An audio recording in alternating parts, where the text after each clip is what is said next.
The morning of March 6, 1944. 28,000 feet above Berlin, Oberleutnant Klaus Neumann rolled his Messerschmitt Bf 109 into a diving attack, following the tactical doctrine that had protected Germany's skies for 4 years. Below him, 600 B-17 flying fortresses droned toward the Reich capital in massive combat box formations, their contrails writing death sentences across the frozen sky. Neumann's squadron had been briefed to wait. Wait until the American escort fighters turned back. Wait beyond the range where enemy fighters could follow. Wait, as they always had, for that inevitable moment when the bombers would fly naked into German guns. Before we jump back in, tell us where you're tuning in from, and if this story touches you, make sure you're subscribed because tomorrow, I've saved something extra special for you. But something was wrong. The contrails of enemy fighters still twisted above the bomber stream.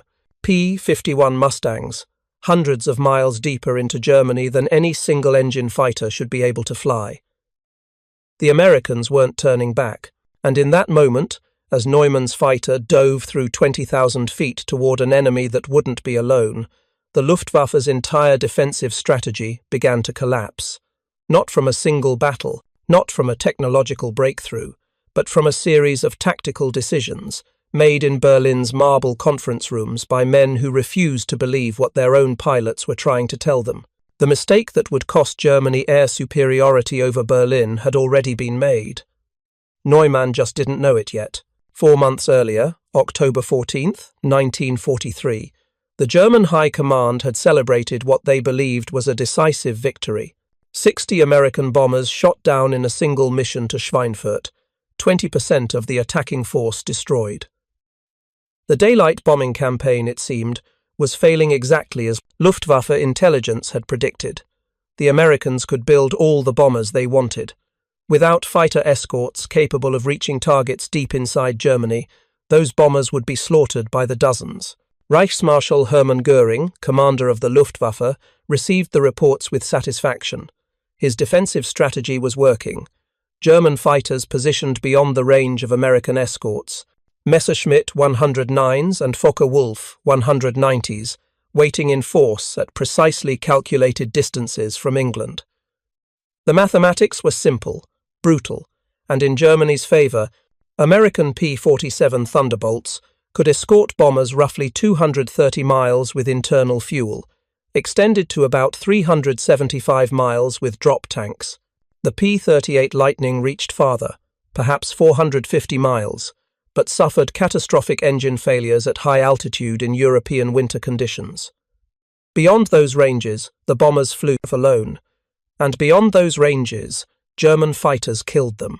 If you're enjoying this deep dive into the story, hit the subscribe button and let us know in the comments from where in the world you are watching from today.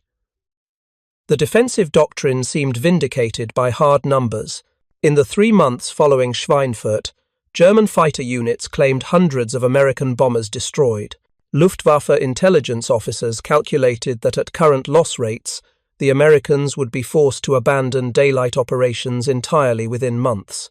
The British had already retreated to night bombing after devastating losses in 1939 and 40. The Americans would follow. Germany would have time to rebuild its cities, to relocate its war industries, to train more pilots. The air war could be won through attrition, but the strategy contained a fundamental flaw that no one in Berlin wanted to acknowledge. It assumed American capabilities would remain static. It assumed the range problem was unsolvable. It assumed German intelligence about enemy aircraft was accurate and complete. All 3 assumptions were wrong. The first cracks in German confidence appeared in late December 1943. Luftwaffe fighter controllers reported unusual contacts over northern Germany. Single-engine fighters, definitely American, definitely operating well beyond their supposed maximum range. The aircraft bore the distinctive markings of the United States Army Air Force, but they were flying where German calculations said they couldn't possibly fly. Adolf Galland, General der Jagdflieger, commander of all Luftwaffe fighter forces, gathered the reports with growing concern. Wreckage from several downed fighters was collected near Aachen, on Germany's western border. The aircraft were P-51s, Mustangs, fitted with large external fuel tanks. The implications were staggering. If the Americans had solved the range problem, if they could escort their bombers all the way to Berlin and back, then every assumption underlying German defensive strategy would need to be reconsidered. Galland prepared a detailed intelligence summary for Göring. The report documented the appearance of long-range American fighters operating deep inside German territory. It included photographs of the wreckage. It contained calculations showing that with external tanks, the P-51 potentially had enough range to reach any target in Germany. The warning was urgent and unambiguous. The Americans were about to change the rules of the air war. Göring's response was immediate and dismissive. He called Galland's report the rantings of a worn-out defeatist. The Reichsmarschall insisted that no American single-engine fighter had crossed into Germany. The crashed aircraft, he declared, must have been damaged much farther west and simply glided eastward before crashing. It was an order, Göring made clear, not a suggestion.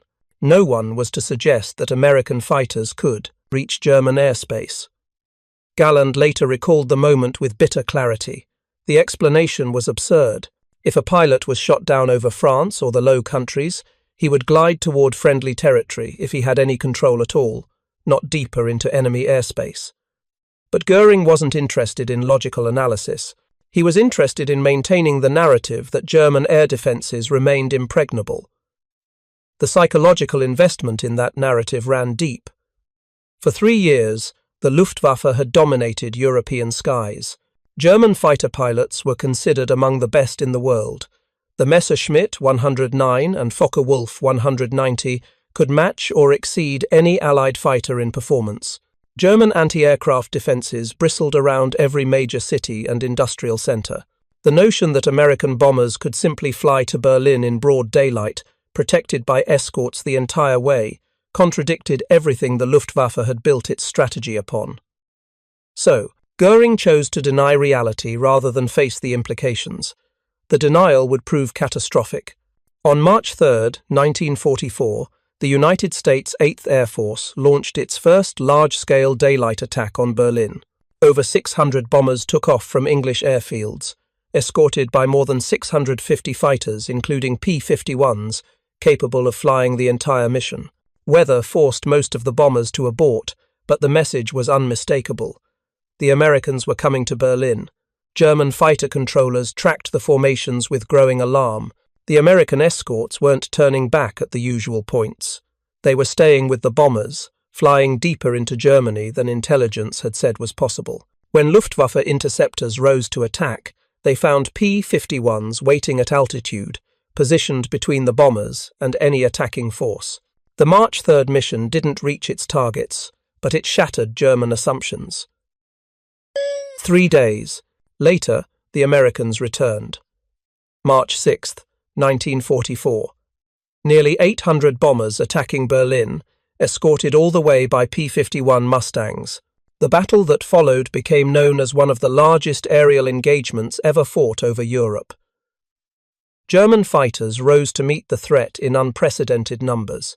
Over 350 Luftwaffe aircraft took to the skies, pulled from bases across Germany and occupied territories. They had no choice. This was Berlin. The capital had to be defended. The political implications of allowing American bombers to strike the Nazi capital in daylight were too severe to contemplate. But the tactical situation had changed fundamentally. For the first time, Luftwaffe pilots found themselves fighting not beyond American fighter range, but directly over their own capital, with American escorts present in overwhelming numbers. The mathematics that had favoured Germany for 3 years had reversed. German pilots had expected to intercept unescorted bombers. Instead, they faced continuous fighter protection from takeoff to landing. The American escorts operated in relays, maintaining coverage throughout the mission. When one group of P-51s reached the limit of their combat time, fresh fighters from another group took their place.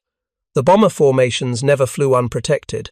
Worse, the Americans had changed tactics. Instead of staying close to the bomber formations in rigid defensive positions, the P-51 groups flew aggressively. They positioned themselves miles ahead of the bombers, sweeping the route clear of German fighters before they could organize coordinated attacks. They ranged out to the sides of the bomber stream, intercepting Luftwaffe formations as they took off and formed up. They attacked German fighters on the ground, strafing airfields before the defenders could even reach altitude. This aggressive escort doctrine, implemented by Lieutenant General James Doolittle, who had taken command of the 8th Air Force in January, marked a fundamental shift in American strategy. Before Doolittle's arrival, American fighter pilots had been ordered to stay close to the bombers. Their primary mission was protection. They were not supposed to leave the bomber formations to chase German fighters. Doolittle changed that order with a single sentence. The first duty of 8th Air Force fighters is to destroy German fighters, not to protect bombers, to destroy the enemy. The difference was profound. American fighters were no longer tied defensively to the bomber stream. They could hunt, they could pursue, they could engage German aircraft wherever they found them, whether in the air, forming up, or still on the ground. The goal wasn't just to survive the mission. It was to kill German fighters so they couldn't fight tomorrow. For Luftwaffe pilots like Oberleutnant Neumann, the change was immediately apparent and deeply disturbing. When he dove toward the bomber formation that morning over Berlin, P-51s dropped on him from above before he ever reached firing range. The Americans had altitude, position, and speed. They had known he was coming. They had been waiting. Neumann survived the encounter by diving through the bomber formation and using his aircraft's superior roll rate to escape at low altitude. But he never got a shot at a single American bomber, and that, multiplied across hundreds of engagements, was Germany's new reality. The cost became clear when the mission results were tabulated. The Americans lost 69 bombers and 11 fighters. Losses were heavy, unsustainable by peacetime standards, but acceptable given the strategic importance of demonstrating that Berlin could be reached. The Luftwaffe lost between 60 and 80 fighters, according to German records, with estimates running higher in American wartime claims due to multiple pilots claiming the same kills. More critically, over 20% of Germany's experienced fighter pilots in the Berlin Defense Force were killed or seriously wounded in that single day. Those pilots couldn't be replaced.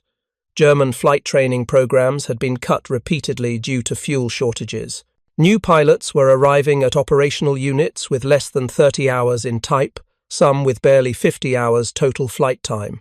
They were being thrown into combat against American pilots who had 120 hours or more in fighters before seeing action. The kill ratios reflected that disparity. Experienced German aces could still achieve victories, but the replacement pilots were dying on their first or second missions. Galland compiled the statistics with growing desperation. Between January and April 1944, German day fighter forces lost over 1,000 pilots killed or missing. The rate of attrition exceeded anything the Luftwaffe had experienced, even during the worst days of the Battle of Britain.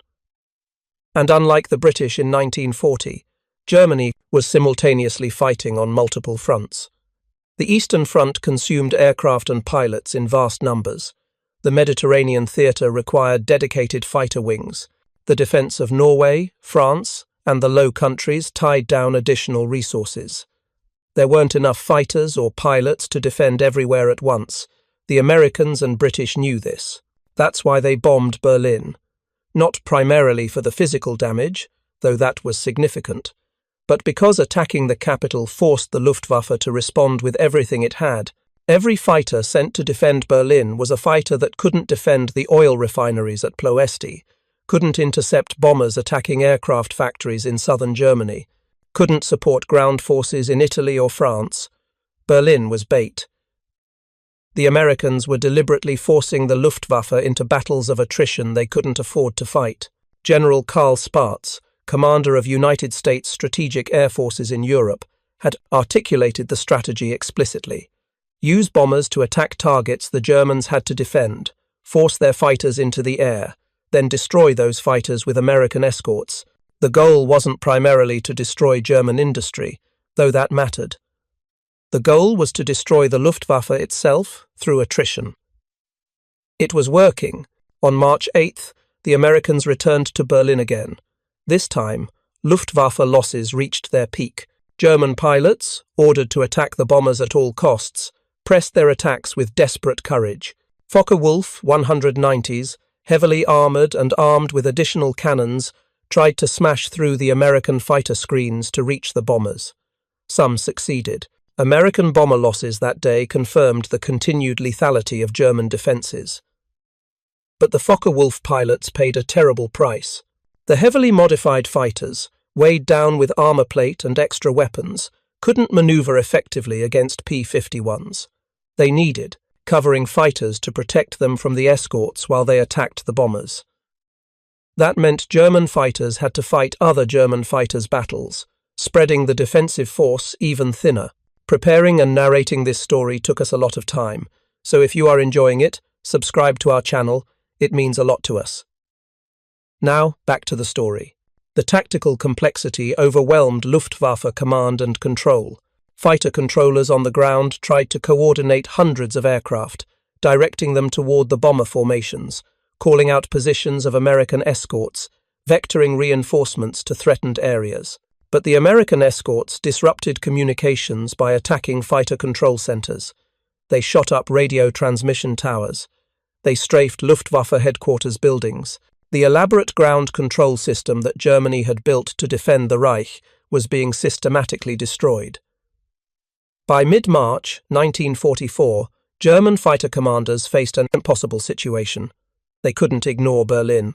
Political reality demanded the capital be defended. But defending Berlin meant accepting losses they couldn't sustain. The mathematics were brutal. American industrial capacity was producing fighters faster than Germany could shoot them down. American training programs were producing pilots faster than the Luftwaffe could kill them. Most importantly, the Americans could replace their losses. Germany could not. Galland understood the implications before most of his colleagues. He wrote in a memorandum to Goering that the appearance of long-range American fighters represented the most significant turning point of the air war. Everything had changed. The protective range barrier that had given German fighters the advantage for 3 years had disappeared. Now the Luftwaffe would have to fight over every target, at any distance from the English coast, against an enemy with numerical and tactical superiority. Without respite, without sanctuary, without time to train replacement pilots properly, the war of attrition had become unwinnable. Goering's response was to blame his fighter pilots. In meetings with squadron and wing commanders, he accused them of cowardice. He questioned their dedication to the Reich. He demanded better results. He ordered ramming attacks, where pilots would deliberately crash their fighters into American bombers if they ran out of ammunition. Some pilots obeyed those orders. Most recognized them as desperate measures from leaders who had run out of viable strategies. The ramming attacks achieved little except to kill more German pilots. The fundamental problem wasn't courage, it was mathematics. The Luftwaffe was being ground down through attrition against an enemy that could replace losses faster than Germany could inflict them. The second catastrophic mistake came not from denying reality, but from dividing resources at the moment they needed to be concentrated. In April 1944, as German fighter losses mounted to unsustainable levels, the Luftwaffe High Command made a decision that would seal the fate of the Reich air defences. They ordered experienced fighter pilots transferred from day defence duties to prepare for Operation Steinbock, a retaliatory bombing campaign against England. Hermann Goering had convinced himself and Hitler that striking back at British cities would force the Allies to divert resources from bombing Germany. It was the same logic that had failed during the Battle of Britain in 1940. Then, the Luftwaffe had been winning the battle of attrition against RAF Fighter Command when Hitler ordered the bombing campaign switched from British airfields to London. The change gave Fighter Command time to recover and ultimately cost Germany the battle. Now, 4 years later, Goering was repeating the same mistake. The resources committed to Steinbock were staggering and desperately needed elsewhere. 524 bombers assembled for strikes against London and other British cities. Fighter units that should have been defending German industry were pulled off the line to escort the bombers. Experienced pilots who understood defensive tactics were retrained for offensive operations. The campaign launched in January 1944 and continued through May. It achieved almost nothing. British defences, far stronger than they had been in 1940, tore the German formations apart. The Luftwaffe lost 329 aircraft, a greater percentage loss per raid than Bomber Command was suffering over Germany. For every bomb dropped on London, 10 times the tonnage was falling on Berlin, Hamburg, and the Ruhr. But Steinbock's failure wasn't measured only in aircraft lost. The real cost was in resources diverted and opportunities missed. Those 500 bombers, had they been scrapped, could have provided spare parts to keep fighters operational. The fuel consumed flying to England could have been used to train replacement fighter pilots properly. The experienced pilots killed over London could have been training the next generation of defenders. Every resource committed to Steinbock was a resource not available for the defence of Germany. And in the spring of 1944, Germany desperately needed every fighter, every pilot, every gallon of fuel it could find. The Americans understood this. Intelligence reports tracked Luftwaffe dispositions carefully. When German fighters were pulled away to support Steinbock, American bomber commanders immediately increased the pace of operations over Germany. They hit targets that would have been too heavily defended weeks earlier. They struck industrial centres while the fighters that should have protected them were off bombing England. The strategic effect was devastating. In February 1944 alone, the Luftwaffe wrote off 56% of its fighter strength on all fronts. Production of Messerschmitt 109s and Focke-Wulf 190s continued, but couldn't make up the losses. More critically, the veteran pilots were dying faster than they could be replaced. By March, Galland reported that only squadron and wing commanders had more than 6 months of combat experience. The majority of pilots had been in action for between 8 and 30 days. Some didn't survive their first week. If you find this story engaging, please take a moment to subscribe and enable notifications. It helps us continue producing in-depth content like this. The third mistake was perhaps the most damaging because it came from the very top of the Nazi hierarchy. Hitler himself, overruling his military advisors, insisted that Germany's most advanced fighter aircraft be modified into a bomber. The Messerschmitt Me 262 was the world's first operational jet fighter. Powered by twin turbojet engines, it could fly at 550 miles per hour, 100 miles per hour faster than any Allied piston engine fighter. Armed with 4 30mm cannon, it could destroy a bomber with a few hits. The Me 262 represented Germany's best hope of regaining air superiority through technological advantage. Galland had flown the prototype in May 1943 and returned from the test flight overwhelmed with enthusiasm. He reported that it felt as though angels were pushing the aircraft. The speed, the rate of climb, the smooth acceleration, all exceeded anything he had experienced in conventional fighters. With the Me 262, German pilots could attack American bomber formations, make their firing passes, and escape before the P-51 escorts could react. The jets were fast enough to be nearly untouchable. Galland immediately began advocating for mass production. He wanted thousands of Me 262s, enough to equip entire fighter wings. He calculated that with sufficient numbers, jet fighters could break the back of the American daylight bombing campaign within months. The jets wouldn't need to shoot down every bomber. They just needed to make losses unsustainable again, to force the Americans back to the situation of October 1943, when deep penetration raids were becoming impossible. But Hitler had different ideas. When shown the Me 262 in the autumn of 1943, the Führer's first question was whether it could carry bombs. Told that it could with modifications, Hitler immediately ordered that the aircraft be developed as a fighter-bomber. Not a fighter, a bomber. The order stunned Luftwaffe commanders. The Me 262's advantages were speed and altitude performance, advantages that mattered for interception, but were largely wasted in a bombing role. Loading the aircraft with bombs would reduce its performance, limit its range, and require extensive modifications that would delay production. But Hitler was convinced that what Germany needed was a fast bomber that could strike Allied invasion forces when they attempted to land in France. He had become obsessed with the coming invasion and believed that high-speed hit-and-run bombing attacks would be decisive. Galland protested repeatedly. He explained that the fighter version could be in production immediately, while the bomber variant would require months of additional development. He pointed out that Germany desperately needed fighters for air defense, not bombers for ground attack. He noted that the Luftwaffe already had adequate bomber designs, and that converting the Me-262 to that role wasted its unique capabilities. Goering supported Hitler's decision, possibly seeing it as a way to regain the Führer's favour after the obvious failures of the air defence campaign. The order stood. Production of Me-262 fighters was prohibited. Only the bomber variant would be manufactured. The delay proved catastrophic. Development of the bombing equipment, modification of the airframe to carry external weapons, testing of the new configuration, all consumed precious months. The first Me-262 fighter bombers became operational in July 1944, 7 months after they could have entered service as pure fighters. By that time, the Allies had landed in Normandy and established air superiority over the invasion beaches. The few Me-262 fighter bombers that attacked Allied positions achieved minimal results.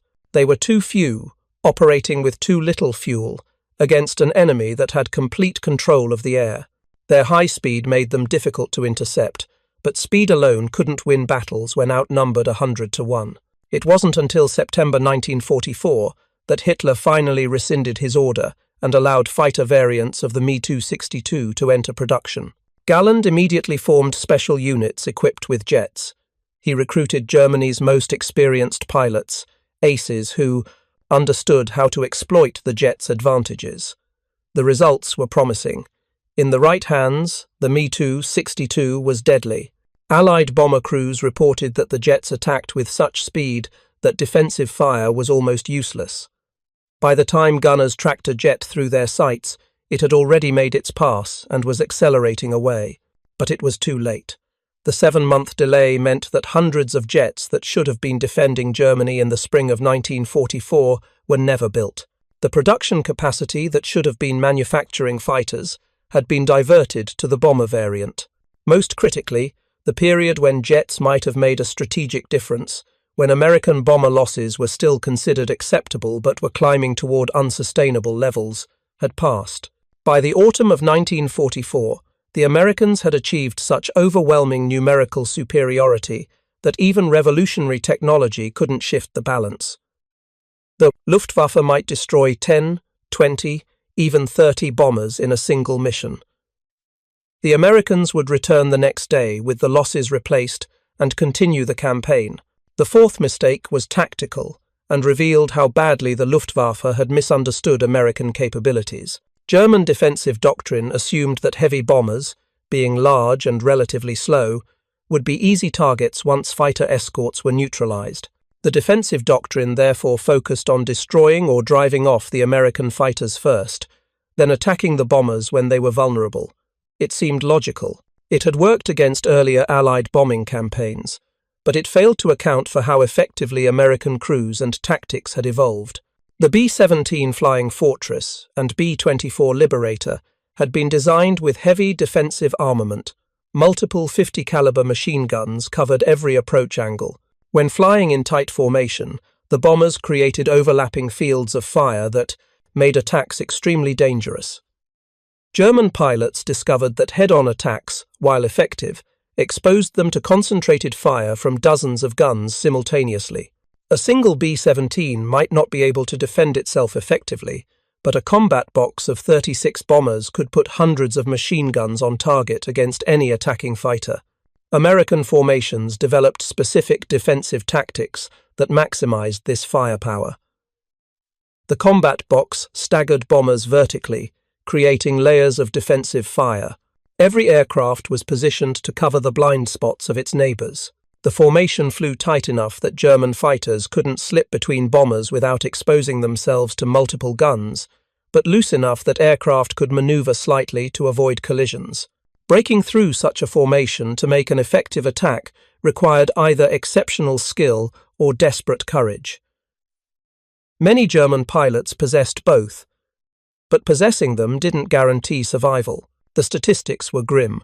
A Focke-Wulf 190 attacking a bomber formation from head-on had perhaps 3 seconds of firing time before having to break away to avoid collision. In those 3 seconds, the pilot had to control his aircraft, aim his weapons, fire, and observe results, all while dozens of 50-caliber machine guns were firing back at him. The Germans tried different approaches. They developed heavily armed destroyer variants of the Focke-Wulf 190, aircraft loaded with additional armor plate and carrying 30mm cannon capable of destroying a bomber with just a few hits. These Sturmbok fighters could absorb incredible punishment and still continue attacking. But the modifications made them heavy and slow. They needed escort fighters of their own to protect them from the P-51s. So German fighters ended up fighting to protect other German fighters, creating a tactical complexity that overwhelmed the command and control systems available. The Luftwaffe also tried using twin-engine heavy fighters like the Messerschmitt Bf 110 and the Me 410 Hornisse. These aircraft, equipped with rockets and heavy cannon, could stand off outside the range of bomber defensive fire and attack from distance. For a brief period in late 1943, the tactic showed promise. But the introduction of long-range P-51 escorts doomed the heavy fighters. The twin-engine aircraft couldn't maneuver with single-engine fighters. When caught by Mustangs, they were slaughtered. By the spring of 1944, the heavy fighter wings had been effectively destroyed. The survivors were withdrawn from daylight operations entirely. Each failed tactic forced the Luftwaffe to try something else. Each new approach required retraining pilots, modifying aircraft, developing new procedures. Each change consumed time and resources that Germany couldn't afford to waste, and all the while, the Americans kept coming. Every day, weather permitting, hundreds of bombers escorted by hundreds of fighters. The pressure was relentless. German pilots flew mission after mission without respite. Unlike Allied pilots who rotated home after completing a tour of 25 or 30 missions, Luftwaffe pilots flew until they were killed, seriously wounded, or suffered complete physical and mental exhaustion. There was no rotation system, no rest period, no guarantee of survival. Some pilots flew 3, 4, even 5 missions in a single day. They would land, refuel, rearm, and take off again as fresh waves of American bombers appeared. The physical strain was crushing. The psychological toll was worse. These men watched their friends die. They watched rookie pilots, boys barely old enough to shave, arrive at the squadron in the morning and die in the afternoon. They knew with mathematical certainty that their own survival was only a matter of time. The question wasn't if they would be killed or wounded. The question was when. Galland tried everything he could to improve the situation. He advocated for better aircraft production. He demanded more fuel for training. He pushed for the concentration of fighter forces into large formations that could overwhelm local American fighter superiority. He argued for rest periods, for pilot rotation, for a defensive strategy that didn't require bleeding the fighter force white. Goering rejected most of these proposals. The Reichsmarschall had lost touch with the reality of air combat. He blamed failures on his pilots' lack of fighting spirit. He ordered ramming attacks. He threatened courts-martial for pilots who returned without achieving kills. He created an atmosphere of fear and recrimination that destroyed morale even more effectively than combat losses. The breaking point came in mid-May 1944. The Americans launched a massive strike against German synthetic oil plants. Over 900 bombers attacked facilities at Meersburg-Leuna, Brux, Lutzkendorf, Bohlen, Zeitz, and other locations. These targets were critical. Germany had limited natural oil resources and depended on synthetic fuel plants to maintain military operations. Destroying them would cripple not just the Luftwaffe, but the entire Wehrmacht. Galland understood the strategic importance. He ordered maximum effort. Every available fighter was scrambled. Pilots flew multiple missions. German fighters attacked in waves, trying to break through the escort screens, trying to reach the bombers before they could destroy the plants. The battle raged across the skies of central Germany for hours. The Luftwaffe committed everything it had. The result was devastating. The Americans lost 46 bombers and 12 fighters. Significant losses, but within acceptable parameters. The Luftwaffe lost over 50 aircraft with 28 pilots killed and 26 injured. Worse, the oil plants were damaged. Not destroyed completely, but production fell immediately. The Great Leuna plant lost 18% of its pre-attack capacity. Albert Speer, Germany's armaments minister, warned Hitler that if the Americans continued attacking oil production, Germany would soon have no fuel at all. The warning proved prophetic. The Americans did continue. Throughout the summer of 1944, synthetic oil plants became priority targets. Each raid caused more damage. Production fell steadily, from 180,000 tons per month in the spring to 50,000 tons in July to 10,000 tons in August. The Luftwaffe began running out of fuel. Training flights were cancelled. Operational missions were reduced. Pilots, who should have been accumulating hundreds of hours in training, now reached operational units with 30 hours or less. They were easy targets for experienced American pilots. The kill ratios became increasingly lopsided. By June 6, 1944, when Allied forces landed in Normandy, the Luftwaffe was a shadow of the force that had dominated European skies 4 years earlier. On D-Day, while Allied air forces flew 14,000 sorties over the invasion beaches, the Luftwaffe managed only 100, not because they didn't have aircraft. German factories were still producing fighters at high rates, but they didn't have fuel, they didn't have trained pilots, and they didn't have any tactical doctrine that could counter the Allied combination of numerical superiority, aggressive fighter tactics, and strategic targeting of critical resources. The mistakes had compounded. Denying the reality of long-range American escorts meant losing months when defensive tactics could have been adjusted. Diverting resources to Steinbock meant wasting fighters and pilots on a strategically meaningless operation. Delaying Mi-262 fighter production for Hitler's bomber obsession meant missing the window when jets might have made a difference. Failing to develop effective bomber attack tactics meant accepting unsustainable casualties every time fighters engaged. Each mistake alone might have been survivable. Together, they were fatal, and underlying all the tactical and strategic errors was a deeper institutional failure. The Luftwaffe had been designed for offensive operations, for blitzkrieg campaigns where air power supported rapid ground advances. It had never developed a comprehensive air defense system. It had never seriously planned for the scenario where Germany itself would be the target of sustained strategic bombing. When that scenario became reality, the Luftwaffe tried to adapt existing offensive doctrine to defensive operations. It didn't work. The contrast with RAF Fighter Command during the Battle of Britain was stark. The British had spent years developing an integrated air defense system. They had radar networks, ground observers, centralized command and control, doctrine specifically designed for defensive operations. When the Luftwaffe attacked Britain, they faced a system purpose-built to defeat them. When the Americans and British attacked Germany, they faced an improvised defense thrown together from offensive units pressed into unfamiliar roles. The difference showed in the results. Britain survived the Luftwaffe onslaught. Germany could not survive the combined Allied bomber offensive.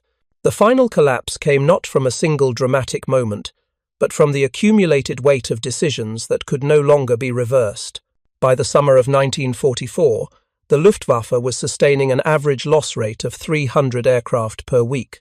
Not just aircraft, which German industry could still replace, but the irreplaceable resource, experienced pilots. The mathematics told a story that no amount of courage or tactical brilliance could overcome. American pilot training programs were producing aviators with an average of 120 hours in fighters before entering combat. Luftwaffe training programs, starved of fuel and instructors, were sending pilots to operational units with 30 hours total flight time. Some replacement pilots arrived at their squadrons, never having fired their guns in flight, never having practiced formation flying, never having executed a single combat maneuver except in theory.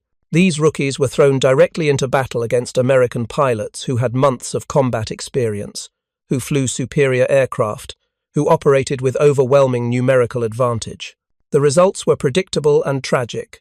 Flight Officer Hans Steiner, who joined Jagdgeschwader 26 in July 1944, later recalled his first combat mission. He had accumulated exactly 28 hours in a Focke-Wulf 190 when his squadron scrambled to intercept American bombers near Hanover. The briefing lasted 3 minutes. Stay in formation. Follow your leader. Don't try to be a hero. Steiner never saw the P-51 that killed his wingman 32 seconds after they made contact with the bomber stream. Never saw the Mustangs diving from above with altitude and speed advantage. His squadron leader shouted break commands over the radio, but Steiner didn't understand what he was supposed to do. He pulled back on the stick, rolled right, pushed forward, all the maneuvers he'd been taught. Nothing helped. Tracer fire streamed past his canopy. His engine temperature gauge climbed into the red. Smoke filled the cockpit. He bailed out over German territory with burns on his hands and face. His total combat time, 4 minutes. 7 pilots from his squadron took off that morning. 3 returned. Of the 4 losses, 3 were pilots with less than 50 hours total flight time. They had been in the squadron for less than a week. Stories like Steiner's repeated across every Jagdgeschwader defending the Reich. The veterans, the pilots with hundreds of combat missions, were dying or being wounded at rates that no training program could replace. Squadron commanders with 3 years of combat experience found themselves leading units where they were the only pilot who had been in action for more than a month. They couldn't train the replacements properly because there was no time. Every day brought new raids. Every mission meant more losses. The cycle accelerated downward.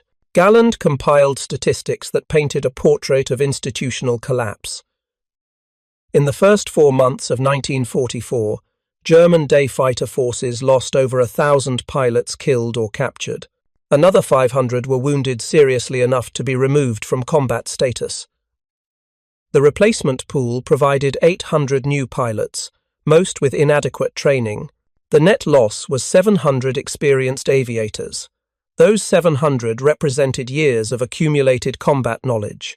They represented the institutional memory of what worked and what didn't. They represented the core of experienced leaders who could train the next generation. Their loss was irreplaceable.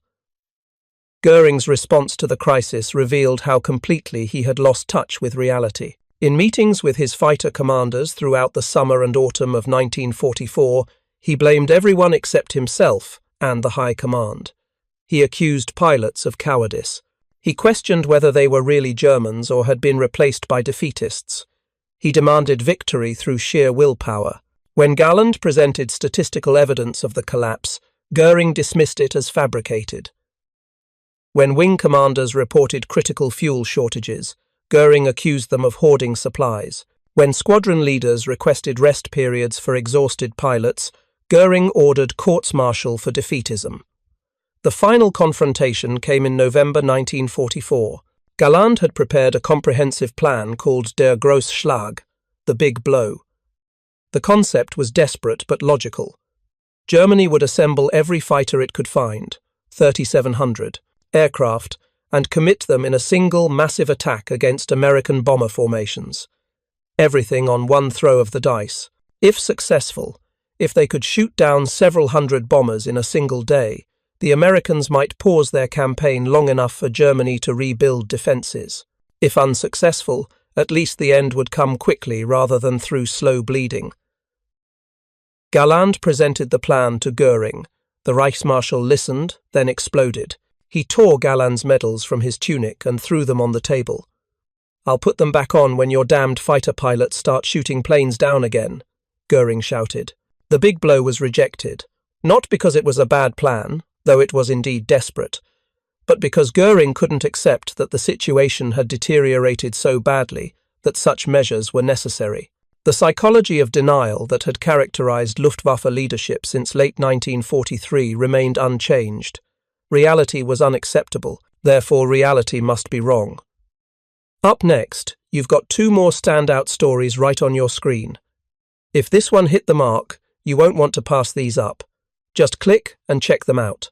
And don't forget to subscribe and turn on the notification bell so you don't miss any upload from us.